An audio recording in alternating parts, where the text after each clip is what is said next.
everyone. I'm in the shop with this gorgeous mahogany wardrobe. Very old, very beautiful, in need of a lot of love and attention. And I've been meaning to get to this piece for quite a while. And I've just noticed something weird. Every time I get close to this piece, and I'm getting the side eye right now, somebody is a little bit nervous about me opening it up and looking at it, and gives me a few little warnings. Oh, she's getting nervous about me opening the door. Anyways, let's take a look.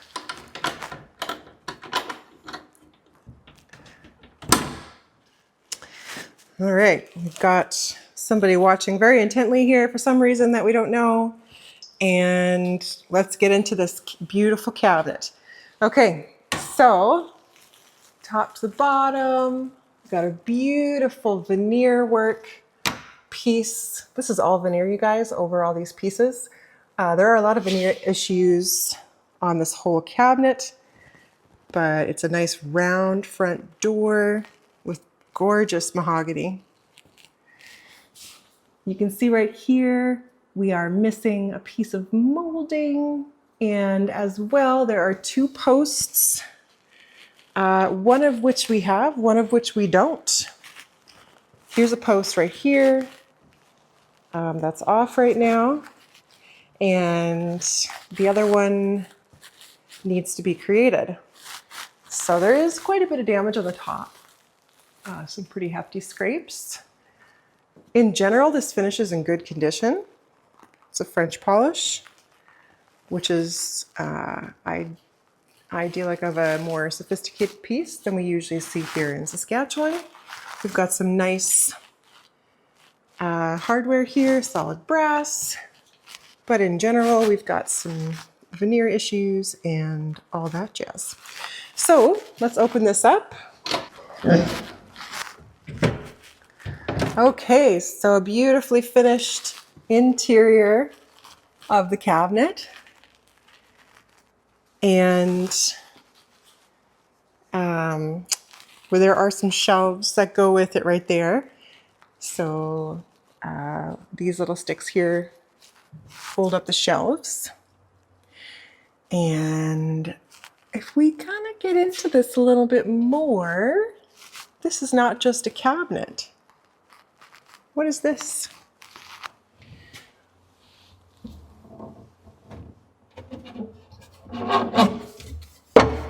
What?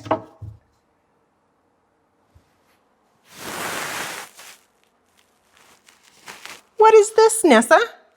Did you hide this in there? Yes. Oh. Goodness gracious. No wonder.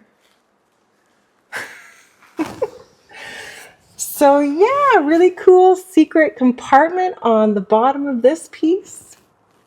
You could hide some stuff in there. I don't think, other than Nessa, anybody's hiding anything in there. Maybe an extra shelf pin or something in there. But as well, if you had to guess, how many compartments do you think this cabinet is holding?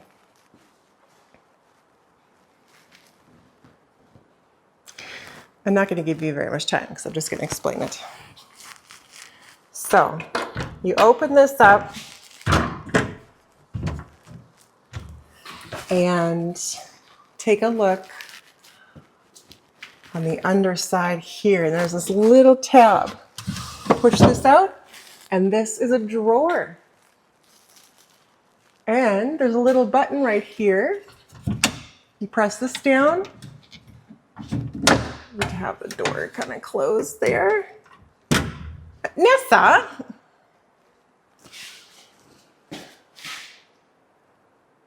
Did you hide all your bones in here? Oh.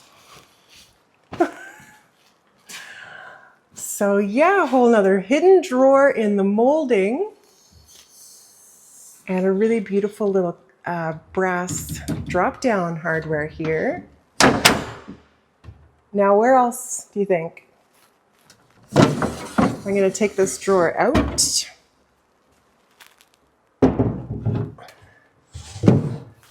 And on either side as well, pop your finger underneath there. And you have a whole nut. Seriously, Nessa Bean. How many cookies did you put in this cabinet? You can't eat these all right now. That's too many treats. This is going in the jar. No wonder. That's where you hid them all, for later. You hid all the treats for later. Nessa, speak. Nessa, come.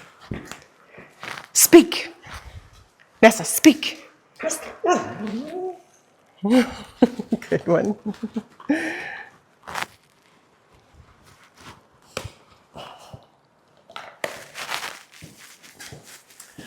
Okay, so there's an identical box on this side as well. Number 2, made out of maple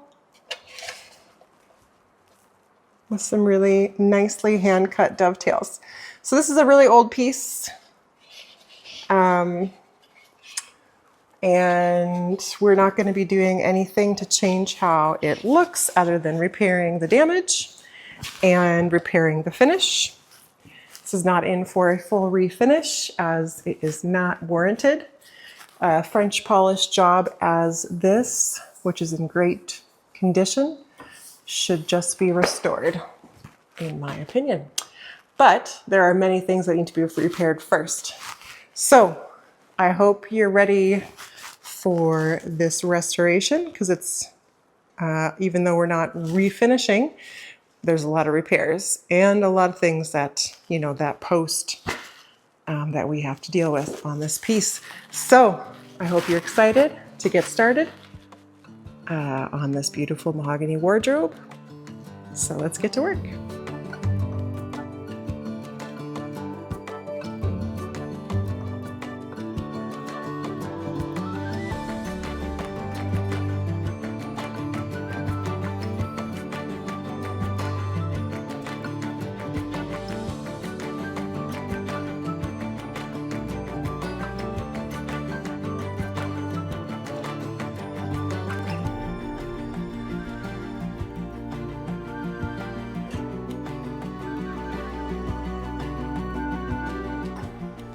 Okay, so like I do with everything, I'm going to be taking the piece apart first, and the doors will be the pretty much only piece that comes off. Everything else is just pull it out and it's off. So there's also some additions of some magnetic locks here.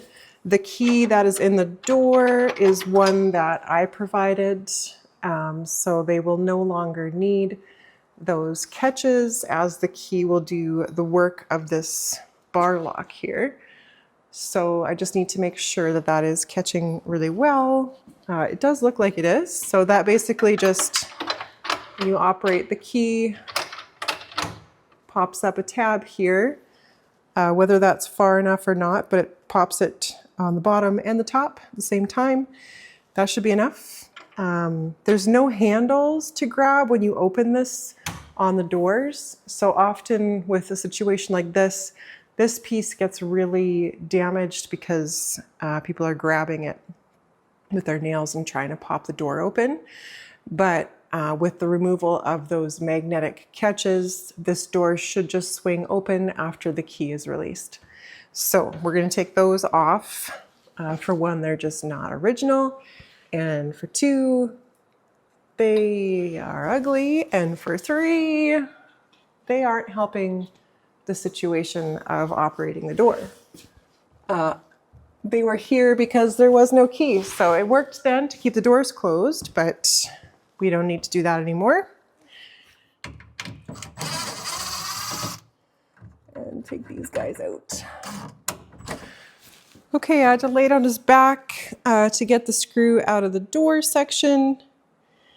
And I just was able to get that out. Pretty difficult, but that's the whole hinge type assembly, just that little pin that moves into the door, 2 halves that connect to the door and the cabinet.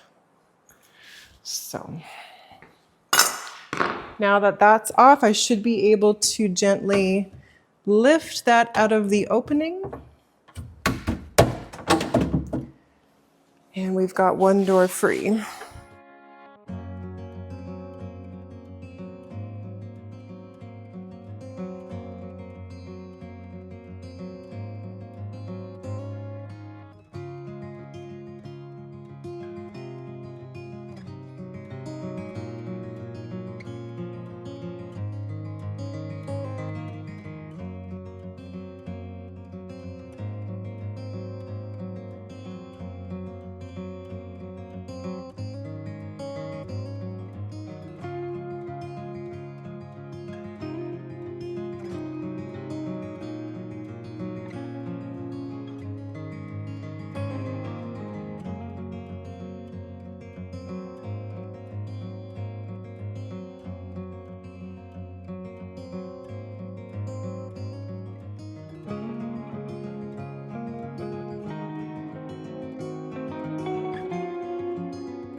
Check it out for free.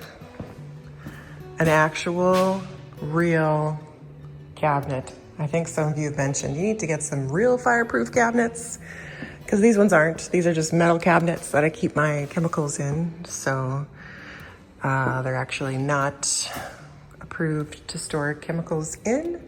This one is, but it's looking kind of rough. So you got the thick door, the lock, the vents, and the gauge of steel that needs to stop a fire or an explosion. But you can kind of see why I got it for free. Anyways, I'm gonna let it dry in here. It's actually raining in Saskatchewan quite a bit. Yeah, at least the garden's getting watered without me doing it. And I think I'll give this thing a good sand down and do some rust converter on the bottom and the rusty areas and give it a paint job. Because I've been wanting one of these forever, but a new paint explosion-proof cabinet, they're like $3,000 or more. They're really expensive. So I haven't gotten one just because I haven't spent the money on it. But this was a good find. So let this dry out and give it a good clean. It's pretty nasty. And yeah, I didn't come with any shelves. Those are all missing. So I'll have to figure that out too. Maybe I can order them from the company, but I'll replace probably this white one with that, as well as this crappy little one here that I've had for a long time. I actually drove my car into it in the garage once. That's okay because I drive a 2005 Chevy Blazer and it's indestructible. So I actually really like this thing. Just went a little too far forward in the garage one day and smushed it.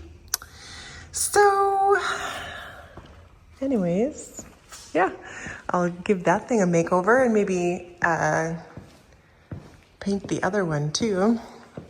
This gray one here is better than the white one because it has a functioning door lock.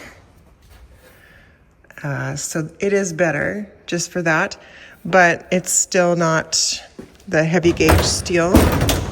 But I can lock it and pad the lock, whereas this one doesn't have that mechanism. So I'll keep this one and probably give it a paint job, get rid of these two, and then I should be good with 2 cabinets. And I'll keep my eyes peeled for another one. And when I find it, I'll replace this one too. But you gotta kind of work with what you got for cashola. This is a little rag storage bin that you need to store your rags in while you're gathering a bunch to take to the toxic waste department at your local dump. It's just an explosion-proof metal container and keeps everything in there and safe, because rags can start your whole place on fire if you're not careful. This one has a broken step mechanism I've been meaning to fix, but it is an approved container for rags, so that's good. Anyways, thought I'd show you that. It's got a pretty good dent on the side. I'll hammer that out, clean up all this rust, give it a paint job, put some shelves in it, and put it to work, because it's a good find, even when it looks like this. So there's a little shop update. Okay, so this is the next morning, and all of these veneer repairs and trim repairs have been sitting overnight in the clamps. You're going to kind of see me using hide glue some places, wood glue other places, trim mostly pieces that I want to stay put. Just using a quicker setting glue so I can get to carving it sooner and getting everything put together. That's the only reason. Hide glue takes a little longer to set up and be firm. Both of them are reversible. I did some veneer repairs on the doors. There was not too much damage, just some chips on the corner. That one was kind of a big one. And as well, there was a chip up here on the corner. So I'm just gonna put this over here for chair we're working on. The splits in the doors right here, the veneer is not loose. The wood underneath has kind of shifted and split the veneer. So what I'm going to be doing for that is filling these cracks with epoxy. So just kind of feeding it in there and filling that right up. There's no movement in anything, nothing is loose, so just filling that up with the epoxy. This piece has been worked on before. Somebody who knew what they were doing had some nice veneer patches that I've found in a bunch of places all over this piece. Also, I've been soaking a piece of veneer to do a repair on this rounded front right here, just in the water.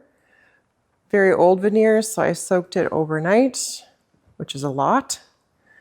So I'm just going to first just start bending all of those wood fibers and massaging that, and then I'm gonna clamp it in the position for a while, just so this dries out a bit, because it's gonna be very wet, but I think we'll be able to, I just split it there, we'll be able to work it. So I'm going to heat it up as well a bit, just so I can get it to curve. So work on that little repair next. Also on this drawer front, there's a lot of this type of thing going on where the veneer is kind of splitting right on the peak of the curve. I haven't been able to find any loose bits, but there's like pockets of air, which would say it's loose because you can kind of see it moving. So I feel like what I'm going to do on this is open it up a little bit and inject some hide glue in here, and then just put a clamp and sandwich that back down as much as possible. It's not, you know, coming off, but it's just kind of sitting above the actual molded piece and unsupported. So I'm just going to try to smash that back down. Okay, so other thing that I wanted to talk about was the feet and protecting the feet from further chipping. If you look right here on this one, I've added a walnut pad, about an 1/8 inch thick walnut pad. I don't want to add a modern day glider or anything that's going to break down and there's going to be nails underneath. Ease of movement with this piece is not important. You're not going to be moving this thing around, sliding it on floors. You're going to pick it up, you're going to place it where it's going to be. So I still want, because it always happens, someone slides the cabinet over a little bit just because it's heavy and awkward. It's going to, you know, be prone to more of the chipping of the legs and the veneers and things on the base. So I've just basically cut out these discs of walnut, which are going to get sanded to a pretty fine grit and polished with either beeswax or hard wax. And these will just be like a pad without the felt or plastic, and they'll just be glued onto the base there. It's something that older pieces have carved into the feet sometimes. I'm going to be adding it after the fact just to protect the bottom of those feet. So I did kind of chamfer that edge. You can kind of see all the way around. So this isn't going to chip, but it'll also be very polished and smooth before we put this back on its feet. So those are just going to get glued on there. I'm going to polish them while they're on the bottom just because that's easier. It'll be held on by the glue on the leg. And that's what I'm going to do for that. Did get all of the little trim pieces glued on here finally. This was kind of a complicated repair. There was a bunch of little trim pieces missing or damaged. and I spliced in pieces and made that new big piece of front molding there, and that's looking good. The only thing I couldn't really get to was that veneer patch underneath all the clamps and stuff here. So let's get some clamps off and see how it all looks.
Okay, so I'm at the point now where I'm just going to start dealing with these cracks on the doors.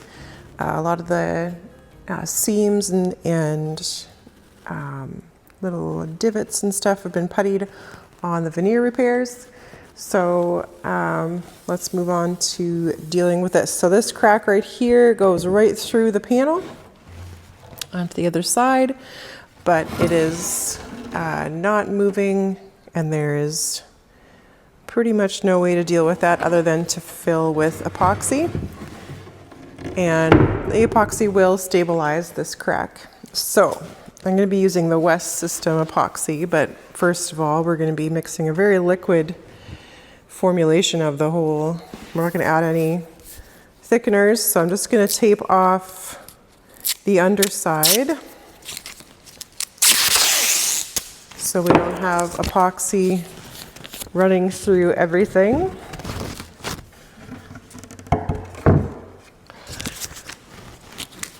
And they even French polished the backs of these doors. It's a really nice piece. I'm not sure what these are. I was just going to leave them there because I don't know what they are, so maybe they're part of the history. They look kind of old. So there's a section up there, and then there's a section down here. So that, and then we'll mix up the West System epoxy, which is right here.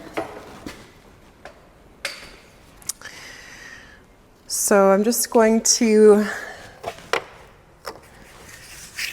these are metered pumps that come with the West System, so it makes it really easy just to do a one-to-one mix, or half of a mix if you want to do half of a pump. But we're just going to make a full batch, and this is the fast hardener, but it'll still need to sit overnight.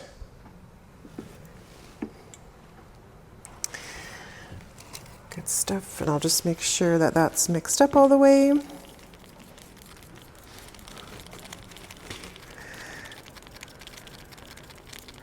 Now I'm not going to add a thickener, but I'm going to add a little bit of sawdust, which is a thickener, but I'm not going to thicken this too much. And this is just going to be for color. This is going to turn it a deeper, darker color, just like the mahogany. And that'll help it just blend in with the rest of the panel and not look like it's sticking out too bad, because we're not doing a refinish on this piece, so we kind of want it to, there, it's kind of like a caramely color. So I'm also going to tape off the front side here, just so the epoxy isn't getting all over the panel.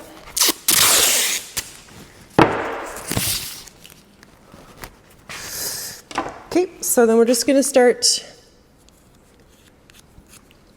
feeding that down into the crack there.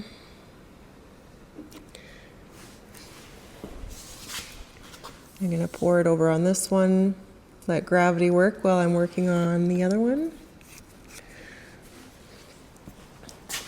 The stuff does run pretty good, so that's what we want. And then I'll just start squeegeeing it into the crack.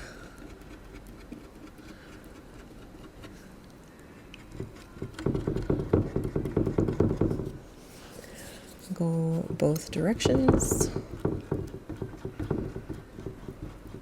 You could do this with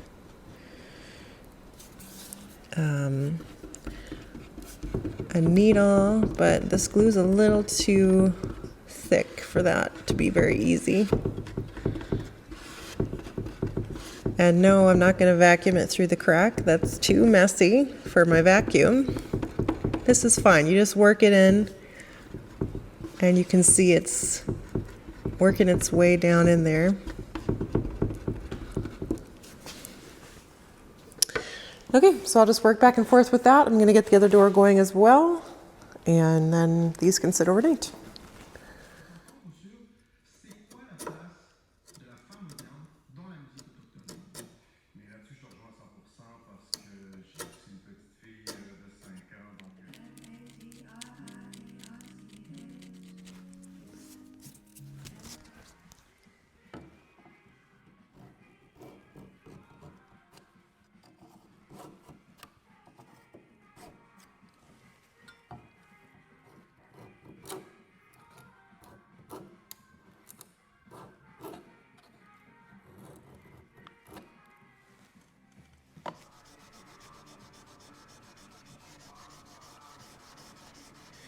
Okay, it's the next morning, and I'm just coming in to take a look at the epoxy fills.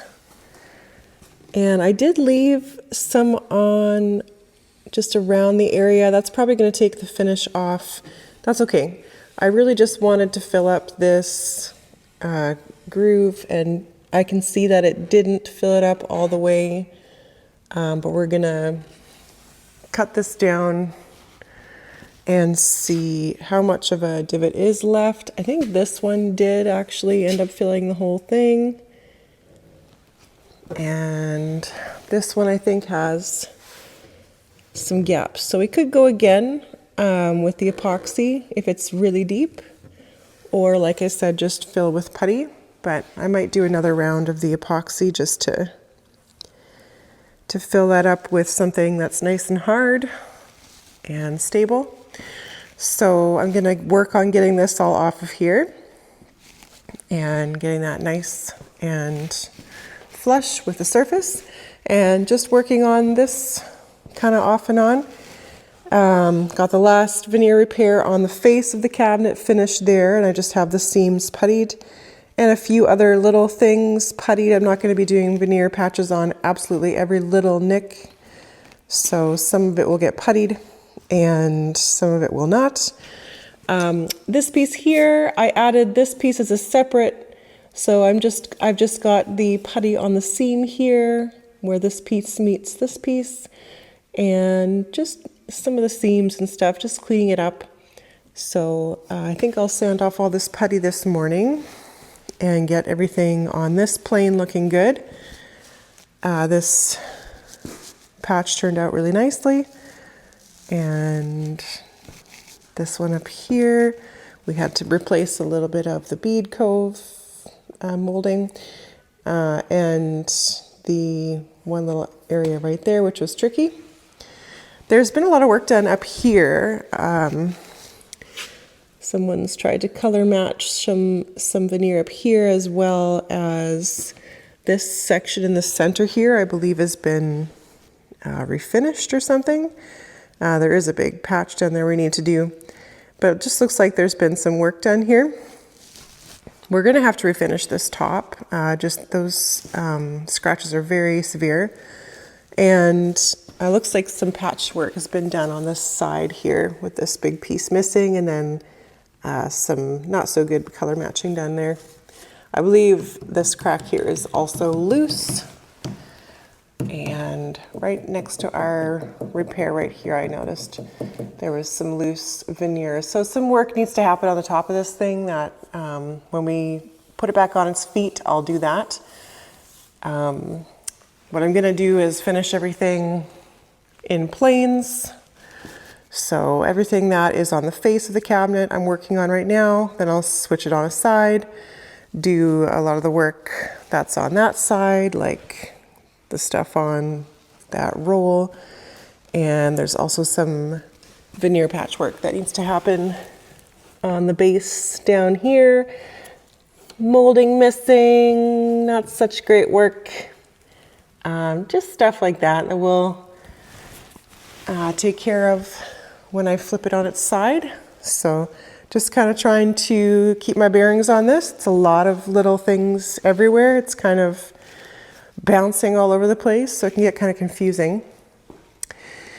So I did get those walnut blocks put on last night. They still need to be polished and beeswaxed.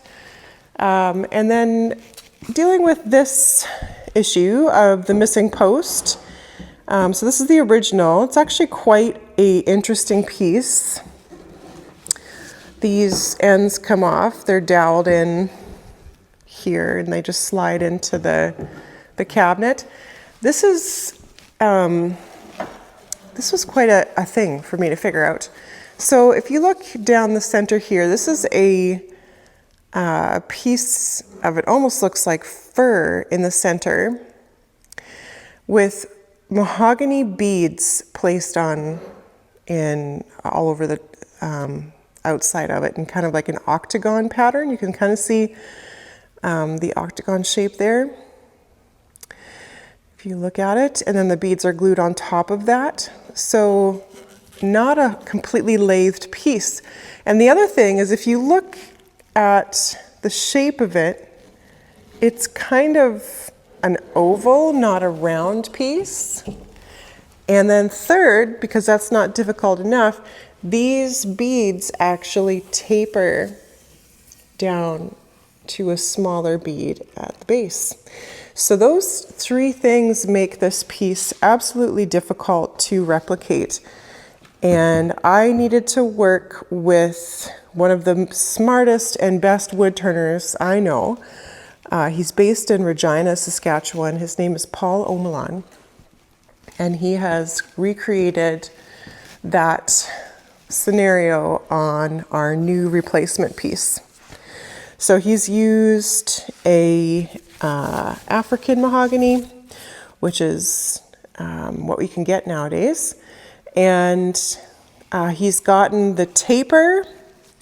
Let me just take off some of this plastic wrap here, and I'll show you this piece he's made for me. Okay, got that unwrapped. So you can see he's done the same idea of an octagonal piece with the mahogany beads placed on top.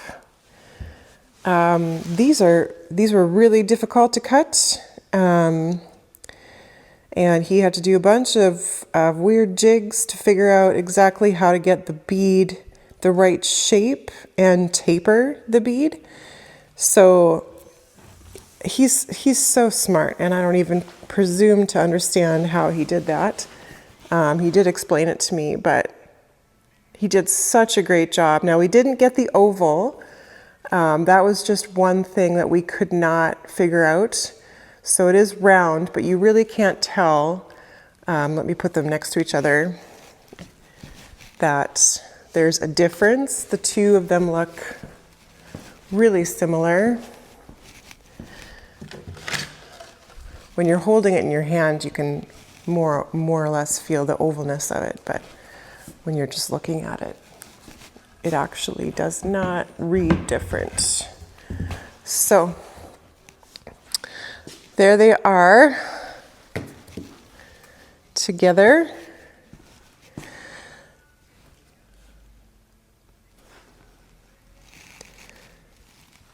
Just really, really beautiful work. And honestly, handed this situation, we're lucky to have somebody who was willing to even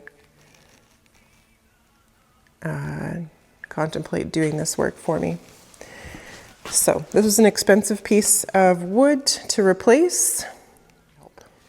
So I think we'll get on to sanding this putty here. Get this all buttoned up on this side and go in with another round of epoxy on the doors, and maybe flip this on the side and get going on those repairs.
Okay, so you saw me kind of getting into this thing here. This is some woodworm damage on a really not ideal spot. And I've basically dug out all of the soft spots and fed a couple of applications of the wood hardener into this whole piece. So this stuff here, just you have to peel away what's really sawdusty, which you saw there was a lot, and saturate it with that, let it harden up. So I've got a little puzzle piece here. Yes, I will be putting these veneers back on. What a mess. I hope the other side isn't the same. I haven't found any other woodworm on the side of the case. There's a little bit of woodworm right here on this foot, but it doesn't feel punky at all. It's just a couple of holes here. I found an old beetle, very much dead and dried up. I think he's sitting over here somewhere. So he was just sitting in a little pocket in one of the holes. I did feed some alcohol through. Usually that gets them crawling out if they're here. But I found no alive bugs, which is great. So yeah, that's just unfortunate that that's what happened here. This is probably a big repair from the woodworm damage as well, or that's my guess anyways. It's just basically a big round piece of fir underneath here that is, or pine, veneered over with this. So they got in there and ate it up. Pretty cool, but not what you want to find on a nice piece of furniture. So you can pretty safely say we'll be refinishing that roll and the top here. I'm probably going to just end up refinishing that whole top section. There's, we're getting into the area of there's not a lot of this finish that I am saving. So like the base is pretty much toast just from all the veneer work. And the doors are going to probably need a refinish just because the shellac is so bleached out. So yeah, we're not getting into the area of leaving too much here. So I'm thinking I might shift my vision into doing some lacquer, some gloss lacquer, and then do a rubbed lacquer finish. That's just going to be faster. It's going to be a good finish for this piece. And that would be acceptable. I can still do the French polish over top of, like the buffing method of French polish over top of the lacquer. I can spray shellac and then lacquer or polish that. Still haven't decided. One thing about this shop is it has to move pieces through, so I can't spend all my life on one piece, even though it seems like I do. So if lacquer is going to be the best choice for this piece, then that's what I'm going to do. But we'll figure that out when we get all the repairs done finally and all the loose things glued down and see where we're at. This piece is a lot darker than you're seeing it. The shellac is bleached. So that happens just over time. You can see here with the doors. Underneath this epoxy here is the actual color of this mahogany. This is all the bleached shellac that sits on top. So it doesn't look very good. It kind of clouds up the grain. So it might be nice just to start from square one on this piece. At this state when it's in such bad repair, you kind of have to make a decision because we are pretty invasively repairing this. So, and replacing giant pieces and all that jazz. We're really not retaining any of the original value of the piece. I'm not sure if it is valuable. It could be, but there's not much that we're saving here. And this is for a client. This isn't for a museum or a conservation piece. So got to make it work. Got to make it pretty. So whatever gets us there fastest and in the best way. So the plan here now is to do a very thick epoxy in these areas. You could do sawdust and wood glue, but that will take 2 years to dry. So the chemical hardening process of the epoxy works great here. Just thicken it up quite a bit so it's not going to droop out the side. And then these veneer puzzle pieces will just be placed on top. As the glue hardens up, I'm just going to come in and press the veneer back into where it belongs. There'll be a lot of sanding. It won't be perfect. There are pieces that are gone, but we're going to get it to a point where it's looking good. Don't you worry. But yeah, so we're going to mix up a pretty thick West System epoxy. We're going to feed it into all of the voids, and then we're going to puzzle the veneer on top. So I'm going to get that going now so that we have hopes of turning this thing over to the other side one day and see how this goes. Okay, so I've got a really thick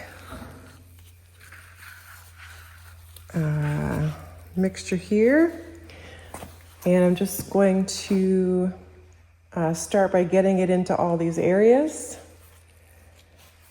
So feeding it in, and then we'll start working with the puzzle while it's getting hard.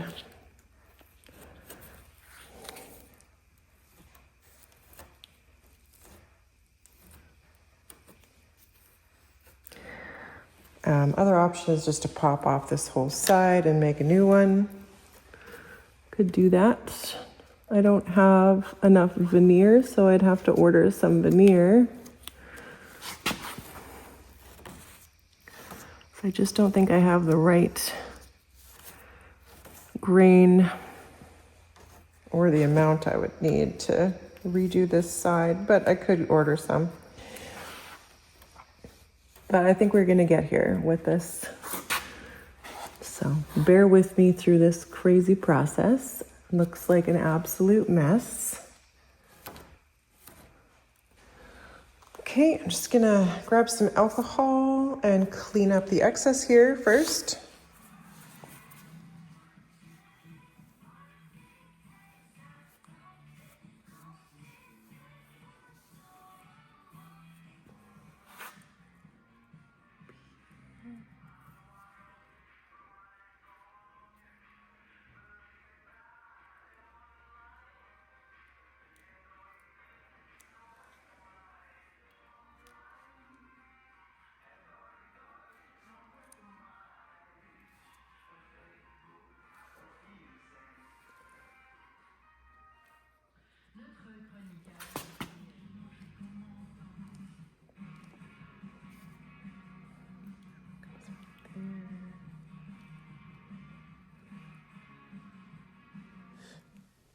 Okay, it looks really bad right now. Bear with me. I've got all of the pieces except for a couple little ones in here. So I've just been hammering it and squeezing it into the epoxy. That's really setting up now, which is perfect. Perfect timing. Kind of nerve-wracking getting the timing right here with the chemical reaction.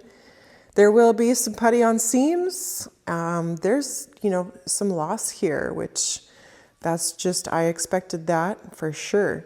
So we'll be doing a putty over all the seams after everything's dry. I'm gonna try to get a board across on a couple spots just to help squish these down. This is nice thick veneer, thank goodness, so I'll be able to sand it smooth after. But I'm gonna just put a couple boards across with some wax paper and try to get some clamps just to hold everything down a little bit into the epoxy while it cures all the way.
Okay, so here we are.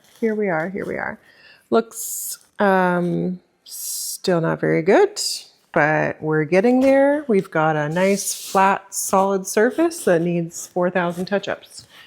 We can deal with that. So right now I'm just going to take some Regency mahogany, which is a really dark red gouty stain, and I'm going to color in some of this putty. Now I wish I had a darker putty to start with that would have gotten me halfway there, but as it goes, I don't. So I'm just going to get the preliminary color going on this before we flip it over. So that's just the putty and anything that sanded through right there where this edge here got really thin with the sanding because we're trying to get it flat. So all these are necessary evils in this situation. So I'm just going to come in with some brush strokes and a bit of stain and start getting that to match in. I'll seal this with either some lacquer or shellac after, and then that'll be it till we take it over to the booth, just to kind of get me halfway there. It's a pretty drastic repair.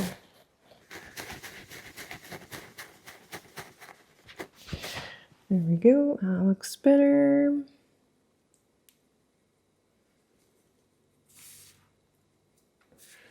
Okay, there'll probably be a few more that I missed here, but let's shoot it with, I'm gonna shoot it with some shellac. Okay, so I'll just give it a coat of shellac to seal this area up.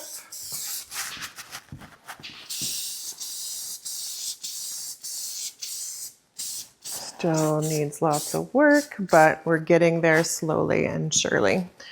So, yeah, what do you guys think? Am I headed in the right direction or am I crazy?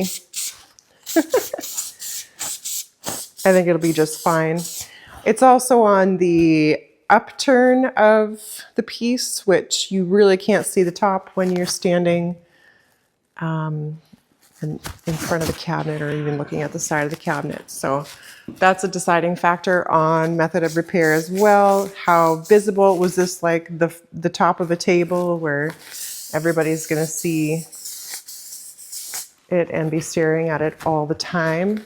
It's kind of in a low visible area. So, but I'm really actually happy with that repair. So that looks good. A little bit too dark on the stain. That's okay. Putty always soaks up a little bit. We'll just kind of come in and move that around. Good stuff. Okay, we'll work with the tint on that to get everything to blend later on. I've got this whole side sanded with 220. So there's just a little bit of putty down in this corner that's left that needs to dry, but everywhere else is all sanded and very gently, I might add. You can still see there's shellac in the grain, so we're really not going through too much and taking off much wood. So there was some previous repairs here with some walnut pieces added, which is fine. I repair mahogany with walnut sometimes too. You can get it to match pretty good. I did add a little piece of wood here. The corner was missing on this leg, so I could see that better here than I can when I turn it around. And yeah, still working through this shelf. This whole piece was loose, so that's been glued in. Gotta smooth that out. And still finding little areas on this drawer front that I'm just gluing down. So just kind of slowly working over the whole surface of this thing and making sure we don't got loose veneer anywhere, because that's where the damage starts to happen, when it starts popping off and getting lost. So I think I'll turn this around now and maybe sand, while that shellac is drying, sand the face of the door frame here. And I'm probably not going to do anything with, what do you call these? Buttons, corbels, whatever, appliques, carved parts. They're pretty dark actually, so I'll leave those alone, and they will darken up with the new finish. So we'll leave that alone and just take off these bleached areas. This is very bleached, so that they are going to match, and as well sand that whole cove. So I'll put it back on its back here. Okay, it's the next morning and I've got this flipped on the other side. Last night I sanded the face, so that's all ready to go. So I'm seeing some interesting repairs here. Don't know what that's all about. Maybe this piece was coming off and these are screws or some type of attachment. So be taking a look at that, maybe digging in there a little. And I've noticed whenever I flip this cabinet around that this substance here kind of comes out from the bottom. Do you guys have a guess at what this is? It's not sparkles, it's very metallic. I don't know what gunpowder looks like. Is that what gunpowder looks like?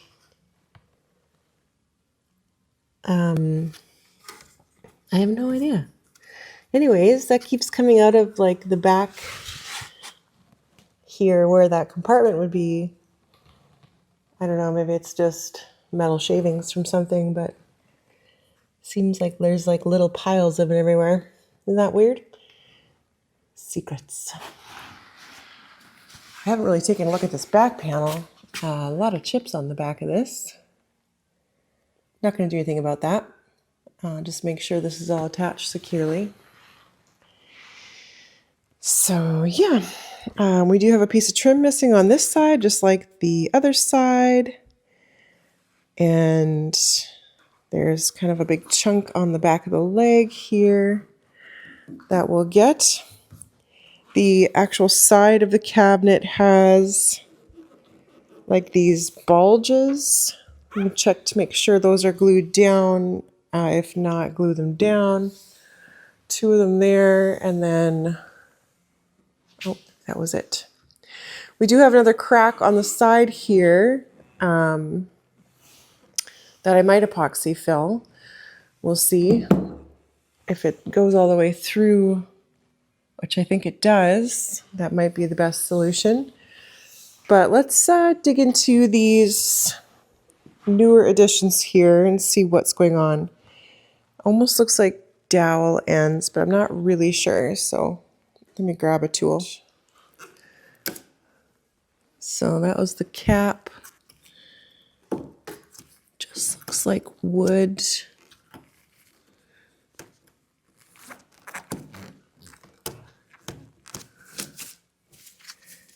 That one doesn't look like anything. That's just a putty fill.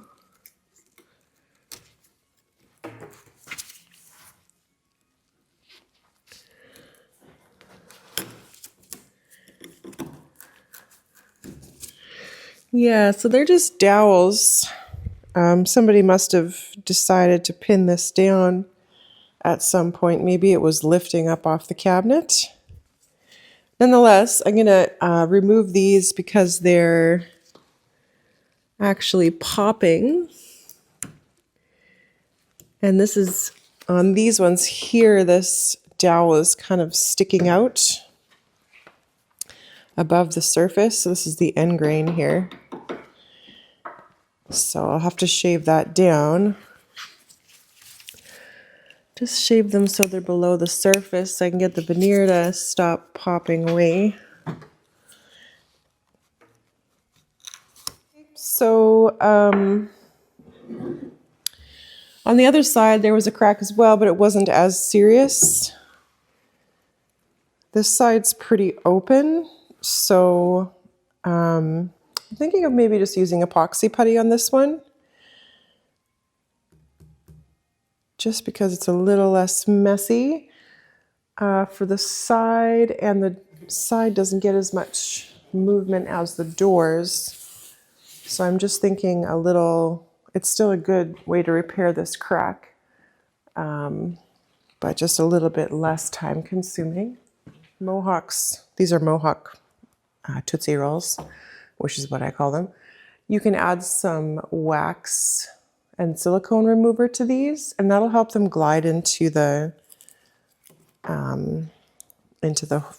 groove or whatever you're trying to push it into, because they can be kind of difficult. I'm just going to fill all of these areas with this. So I don't have Mohawk's wash, but I do have one that I'll use just to help this move a little bit easier. I'm going to use Across Canada's silicone and wash and wax remover. And it's basically like a paint thinner type situation, but this is with white gas, which is a little cleaner than the paint thinner, the solvent. I believe it's with either naphtha or just white gas, kerosene, I don't know. Something a little different. Doesn't leave the film on your piece, like if you ever notice after you wash something with paint thinner, it leaves kind of like a film, a sticky film, until you can wipe it off with a dry cloth. So I'm just going to pour a little bit in this cap. You really need not very much at all if you're doing a small amount like this. I'm just going to dip it in there, which is going to lubricate it a bit, and then I'm just going to knead it up. So it's going to soften it a bit and then help it glide into those areas. So I'm just going to work quickly here because it does dry so fast. Smash it into those areas first, and then I'll make a long snake. This I learned in kindergarten. Just make my snake the size of my crack. And then I'll dip my knife into the wax remover. And then just start working it into the crack.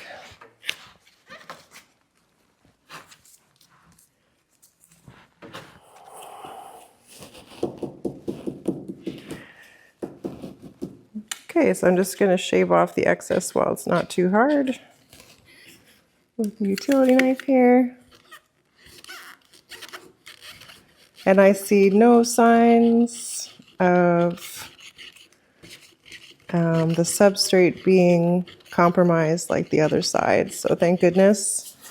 Everything is firm, stuck down. There's no lifting on the edge here where I saw it on the other side. Everything feels pretty secure, and I'm not going to ask any more questions about that because, I mean, if there was some damage in there, and there might be, the population is dead and it won't continue.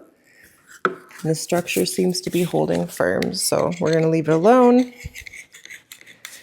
and deal with the other issues this side is dealing with.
Alrighty, so dealing with these sticks.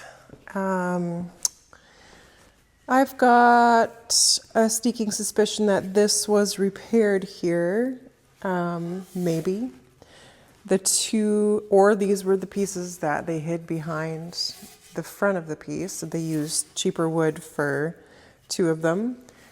This is like a rougher mahogany, whereas this is like your nice Cuban mahogany pieces here. So either the woodworm got to this piece and there was some pretty serious repair done, so you can kind of see the difference of the wood here. This is obviously a nice deep mahogany, whereas this is a very light wood. And if they did do a repair, they did a really nice job. There's actually a lot of really nice repairs on this piece that were here before me.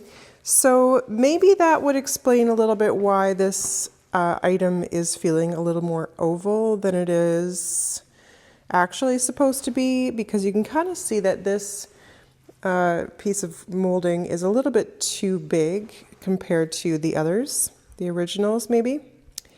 And so this section here feels like it's sticking out a lot more, whereas that gives you like that oval feeling because it's kind of sticking out here, or maybe even a teardrop feeling, because these two pieces are actually a little too big for this.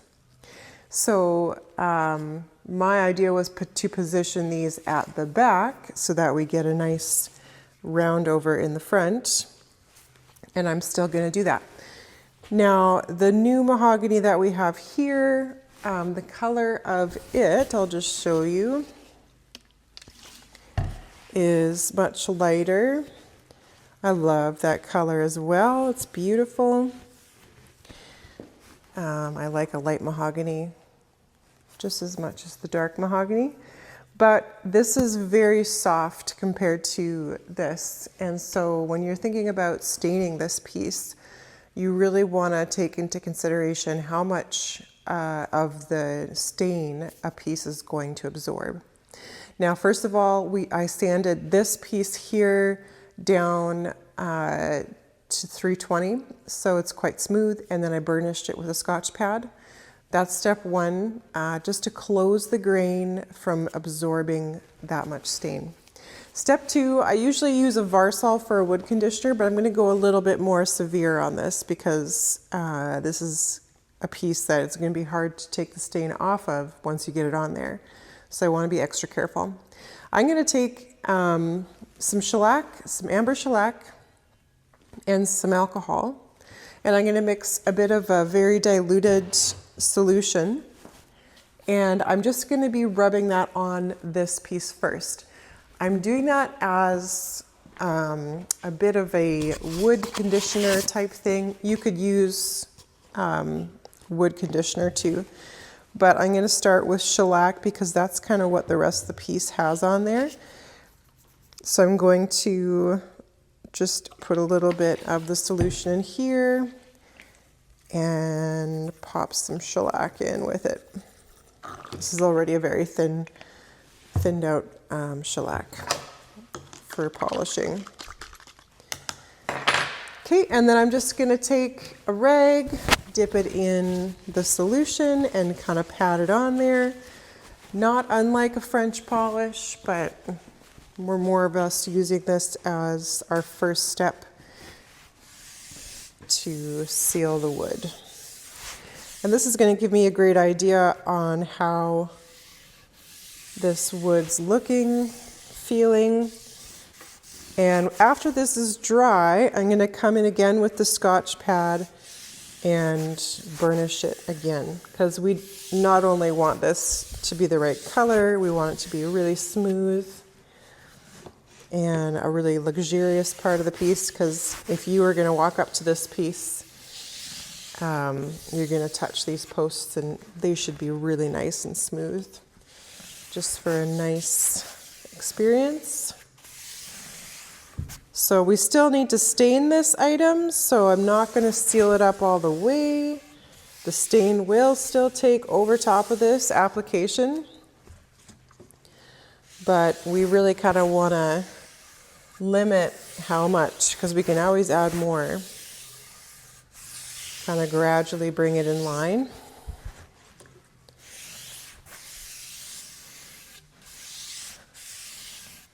And this will dry quite quickly. Okay, so that's step one. Let that dry for a minute. I'm also going to do these pieces, the little trim pieces that attach to the bottom and top. Just start them off with a seal. Okay, so that's dry. I'll come in again with a spray Scotch pad and just run over the surface. Okay, and then we're going to use the same stain as I did for touch-ups on the top we repaired, so the Regency mahogany. And as another precaution, we're going to use the paint thinner as a wood conditioner, just so that we know nothing's going to float in too heavily into the grain. Douse it on there and then wipe off the excess.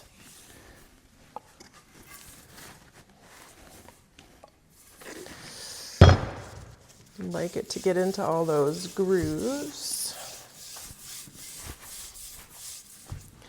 All right, and then the application that I'm gonna do with this is not with the brush, because the brush lets material sit on the surface, and that allows more time than I want for the stain to soak in. So we're gonna use just a rag, and we're gonna get a little bit on the rag at a time, and then go into the grooves and everything with the rag as much as possible. And if we have to use the brush after that, then we can.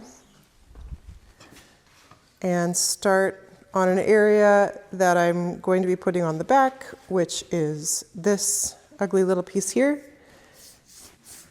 And then just come in and take a look. That's perfect. When you look at those two together, that's a really great starting point. So I'm going to carry on, wipe it off, carry it on, wipe it off. Really, really not letting the stain sit on there very long.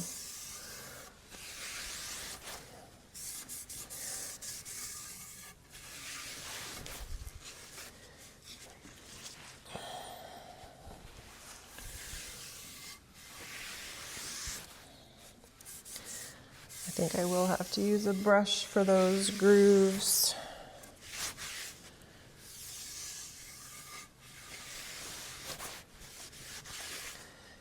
But I'm really happy with that color.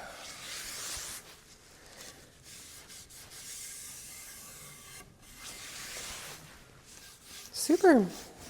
So that's a really great starting point. A little lighter than this, so it's perfect because I can tone it in. It's a little bit too busy and blotchy in some areas, this wood. So I'm gonna love to bring this in with a toner, because that's gonna even it all out really nicely. So I'm gonna set this aside and let it dry, because that's ready to go into the finishing booth for some color work there. And then we can do the same thing with these guys. Give them a little douse of paint thinner.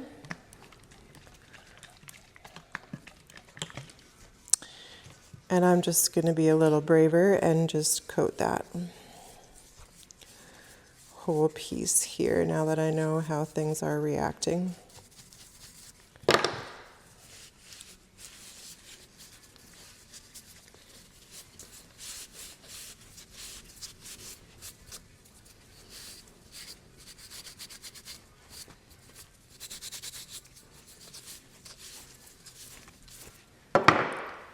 Looks good. So, got those going now. We just have some putty to sand on the drawer front here. I'm gonna give these a light sand. There's of course one that is unfinished that I will be putting a finish on, so I'll get that one prepped. Doors are prepped and ready for the finishing booth. And this guy here, all I'm waiting for is, you saw me applying some Blue Label wax on the feet. This is a 3000 grit polishing pad. I've already got the bottom two done there. I'm just waiting for the wax to dry. I put on a very healthy amount. And then I'm just gonna take the sander with the pad on and just burnish those really smooth. So they were sanded up to 220, and then I'll just burnish those. And that's gonna be a really great foot for this. I like that idea. And of course, left on this piece, I did do this veneer patch while I was waiting, but we gotta get this top sanded down. Those grooves are quite deep. So this is actually a different veneer than the other parts. It's kind of a cheaper veneer that they used on the top where you can't really see. But these you can definitely catch a nail in, so we'll just be sanding this top all the way down and refinishing this as well because it looks pretty bad. This will need a stain. So we're rounding a corner on this piece. I'm pretty happy. The only thing I'm kind of a little worried about is how dark red this mahogany is compared to some of the other parts that aren't so dark red. And I almost prefer the lighter areas. So if I need to, especially the doors and maybe the sides, I'm mostly worried about, they are really, really dark mahogany. So I'm not sure yet how I'm gonna like what they look like. I could do a toner over top, but I don't really want to hide the wood with any type of colorant over top, even if it is a stain. So, I mean, I could bleach these, but I also don't want to do that. I was gonna just put some Varsol on both of these and look at them with the cabinet when I get it standing up and see what is a good decision to make here, because I just don't want it to go too dark. I like that a little lighter mahogany color, kind of in this zone with this stick here. And this was really, really deep. So, yeah, haven't made a decision there what I like yet, but kind of have to let the cabinet speak to me as I go here. There are so many repairs on this piece. I think refinishing it was the right choice. Then I can get everything on the same plane and kind of give this thing a new life with new pieces that were missing before, and just kind of start the next 200 or 300 years in the right direction here. So unfortunately, I didn't want to do this severe of a restoration on it, but kind of the cabinet was kind of like, can you please give me a full spa day? So, okay, sure, why not? Okay, change of plans. I've decided to go in with a coat of shellac so I can start working with all these millions of repairs, half of which I've only done. This repair was here before, and a lot of the other ones. So I'm just gonna put on a first coat of sealer shellac, just like I did on the column, and then I'm gonna go in with the stain and do some touch-ups and seal that, and then we'll go to the booth.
Okay, we made it to the booth. Everything is sealed with shellac, and all the touch-ups have been started on their first go around. I'm sure once we get a nice clear finish on here, we're gonna adjust things more. I know that we will definitely be tinting that column darker.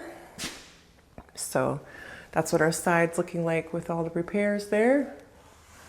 And I did put some stain on this ply up there, but I'll probably tape that off and tone it down just to hide those scratches a bit better. I could not get them all out. And the drawer is looking good here with all the repairs to the veneer there. Serious amounts of repairs happened here.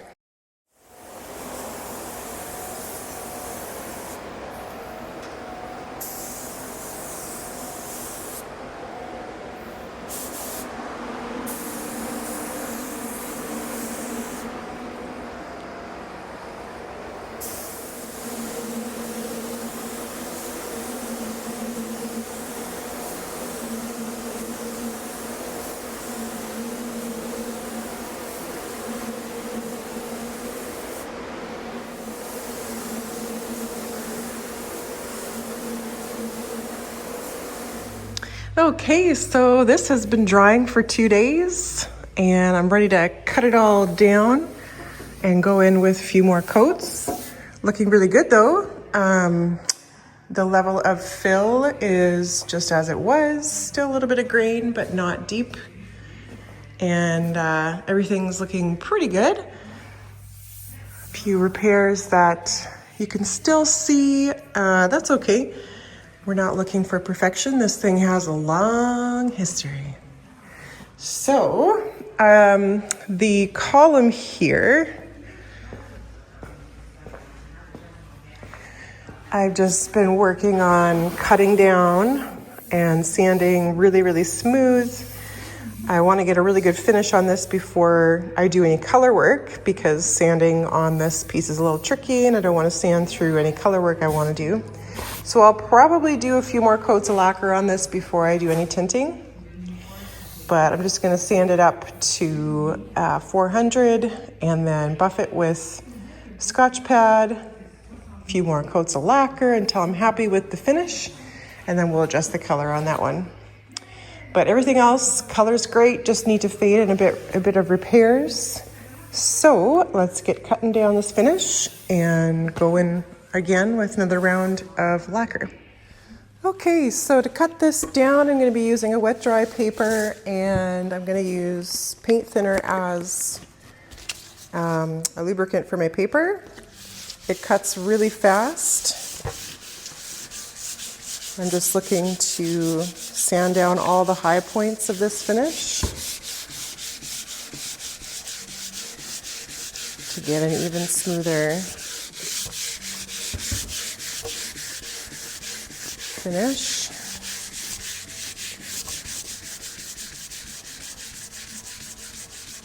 And we could absolutely have French polish this piece, but for me it's just quicker with the lacquer. And we've spent a lot of time on this piece already, so it's got to make sense for the shop flow and for the budget for the customer. So if they were adamant about this being a French polish, then I would definitely do that for them. But it's kind of a finish that we don't get to a lot in the shop, and it is very time consuming. So, but it's absolutely beautiful. And this is a good piece to do that on. If I had the budget and the time, this would be the perfect piece to showcase that.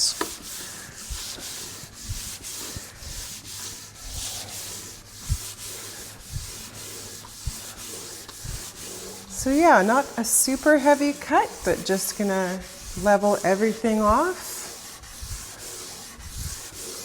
And I'm gonna use my hand. I'm not gonna use a sponge or anything, because my hand can kind of follow the contours of this panel a little better.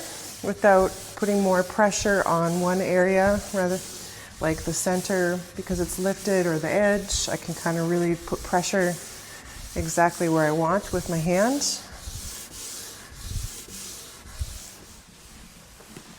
There was some minor fisheyeing happening on this piece. You can kind of see in the light there that I need to cut down. Right there, you can see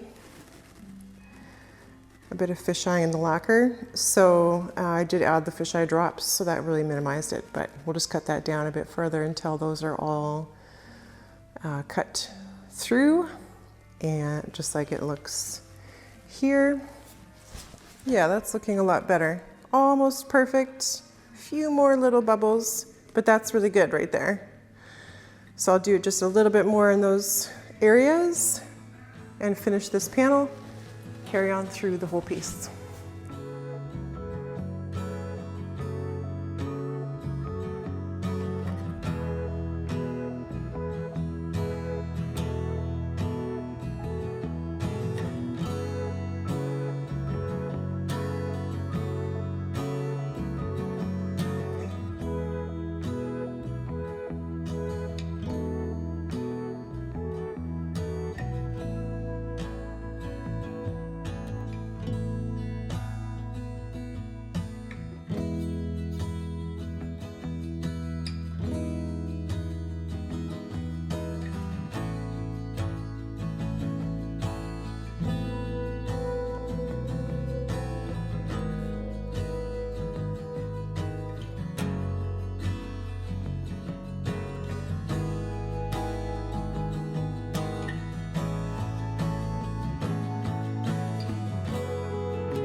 Whew, that was a doozy, guys.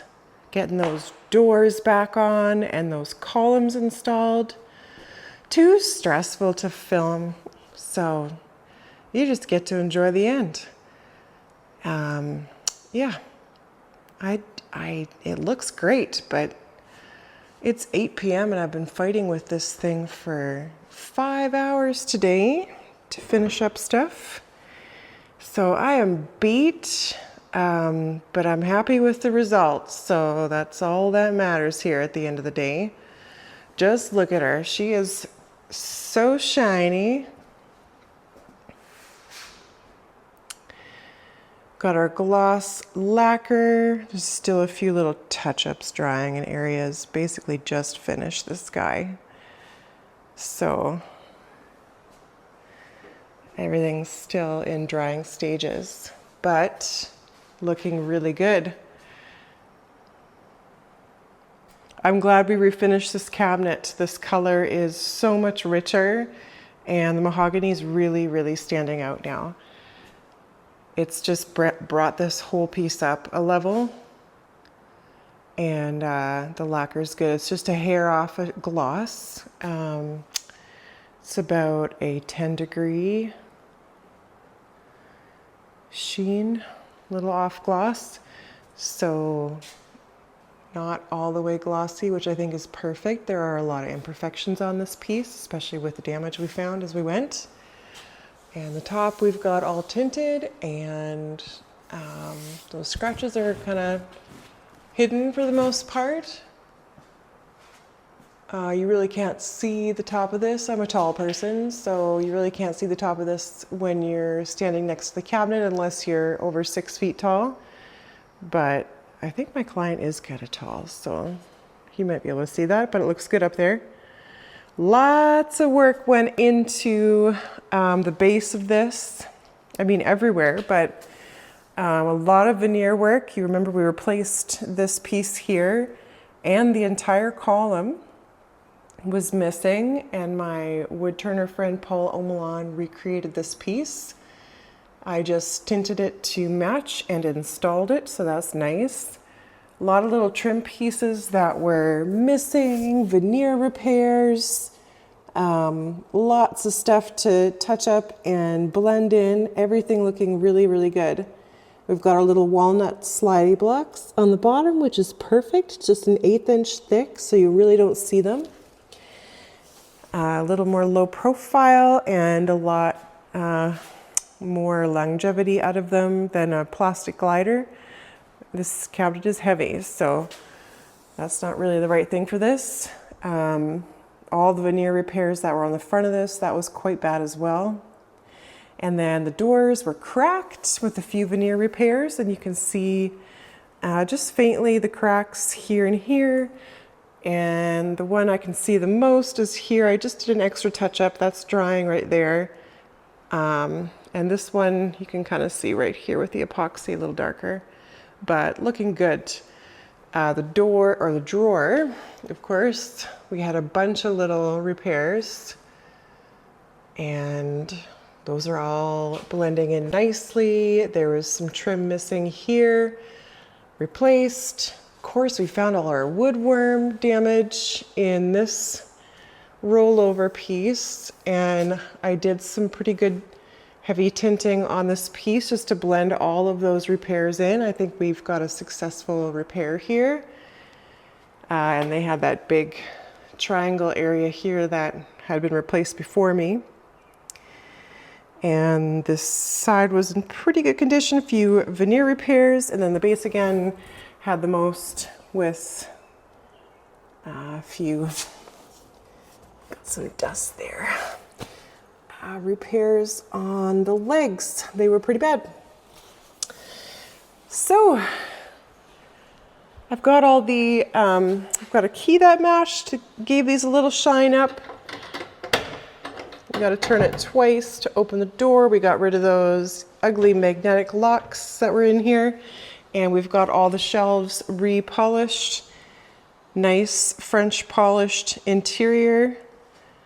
And I just did a little bit of work on the interior cracks just to lighten up that epoxy in there.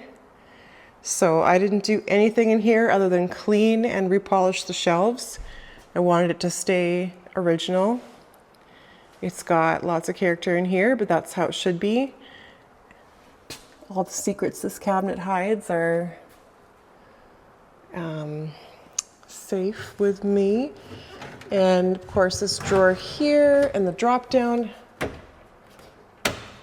I'm just gonna close that there.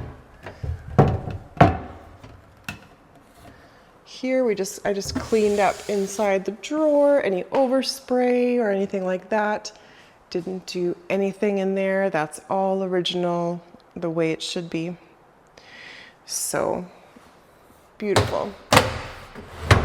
A pretty heavy-handed approach, in my opinion, for this piece, but I think that it was the right choice. I'm happy here with what we've got. So I hope you guys enjoyed this one with me. This piece has been in my shop far too long, and my clients are the most patient with my terrible timeline. And I really appreciate them, but I really wanted to get this back to him eventually, so I'm really glad to be done the first one. And I'm sure we'll see the second. I'll have a little bit more knowledge on the second just being through the first, so that'll be helpful. And yeah, so thanks so much for joining me on this one. And if you enjoyed this video and you want to support the channel, you can buy me a coffee. The link is in the description below this video. And as always, guys, thanks for coming along with this one with me. It was a doozy and I'm tired, but it's nice to be able to share something, especially when it's this much work. So thanks so much, and we'll see you again on the next one. Cheers.